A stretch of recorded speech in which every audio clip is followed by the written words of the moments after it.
Saya hanya melihat komunitas saudara di media online, apakah Facebook, di sana saya lihat. Kegiatan lain ada saja. Alhamdulillah saudara sudah mendunia.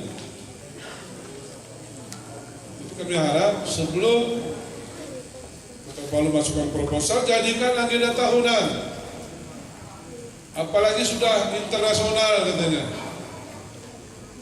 Dan jangan pindah-pindah dari sini, tetap di Aceh Tengah diadakan ini. Gak usah pindah-pindah.